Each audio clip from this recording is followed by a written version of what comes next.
fourth sheath is Vijnanamaya kosha, the psychic level of experience which relates to the subconscious and unconscious mind.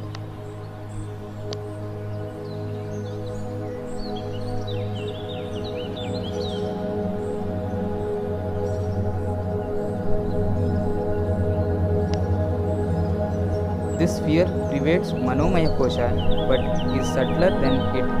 Vijnanamaya kosha is the link between the individual and universal mind. Inner knowledge comes to the conscious mind from this level.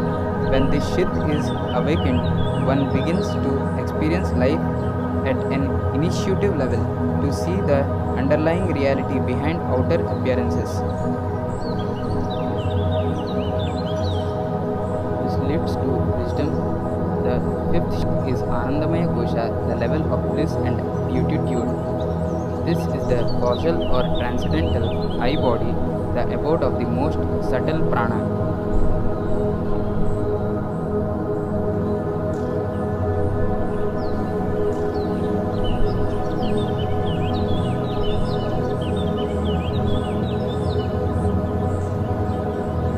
Prana and the koshas, all the five sheaths are pervaded by prana, which nourishes and sustains them and maintains their appropriate relationship.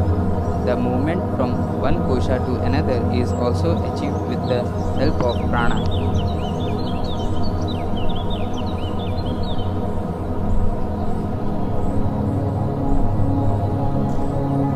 How prana operates in between the koshas can be understood by the example of a gear shift in a car.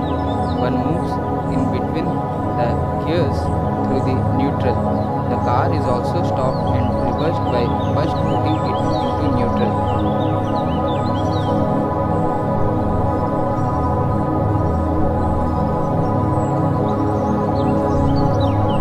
Neutral is not a gear. The gears are first, second, third, fourth and reverse. However, without the neutral space in between, one cannot shift from one gear to another. The same principle applies to the koshas.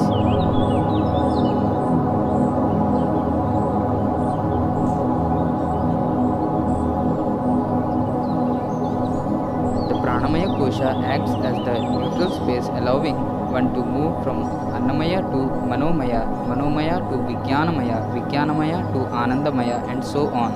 One must use the faculty of prana shakti in order to move from any one state to another. Therefore, the dimension of energy is like the neutral space in the gearbox.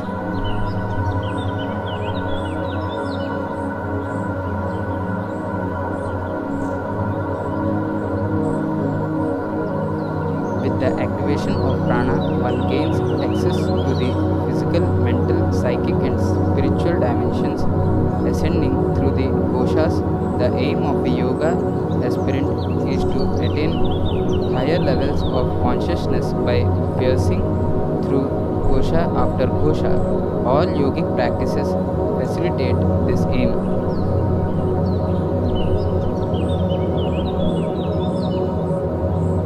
The Shatkarmas, for example, directly influence Annamaya kosha and allow the consciousness to penetrate the next level, Pranamaya kosha, by freeing the flow of prana. The asanas have a similar influence. They clear the blockages in the Annamaya kosha and as a consequence influence the Pranamaya kosha.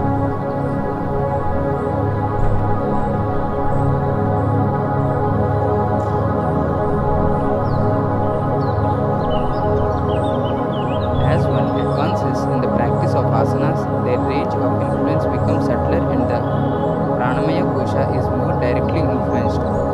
Pranayama practices influence pranamaya kosha and indirectly affect manomaya kosha.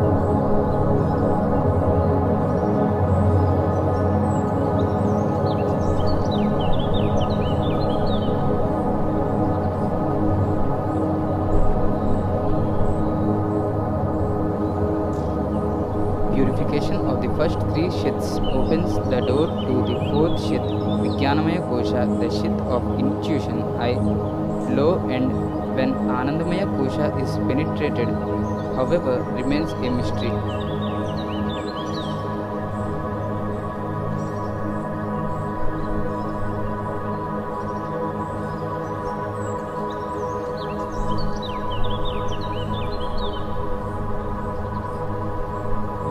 transcendental realm, the sequential logic of practices and their effects does not apply. Nevertheless, the five sheaths are interlinked, and what happens in one affects the others.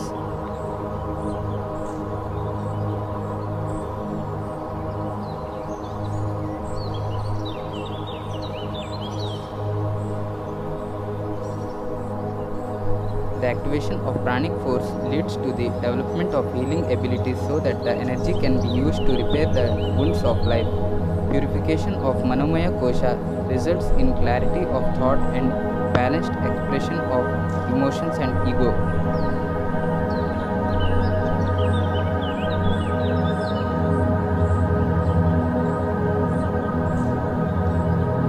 There is a better understanding of different conditions and situations and greater creativity in the realms of buddhi, intellect and kriya action. When annamaya and pranamaya are cleansed, there is no longer any barrier between them, and manomaya, mind, body and energy can work in union, and that tears the wheel to Vijnanamaya kosha.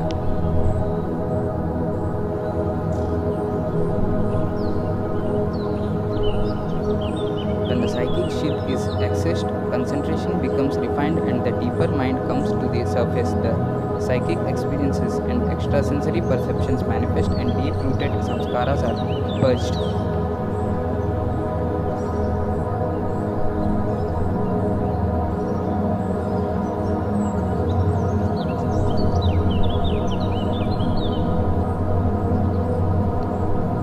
As Vijnanamaya kosha is cleared, creativity becomes inspired and clarity comes initiatively and effortlessly. At this stage, the mind is actually and truly being emptied and prepared to experience anandamaya kosha.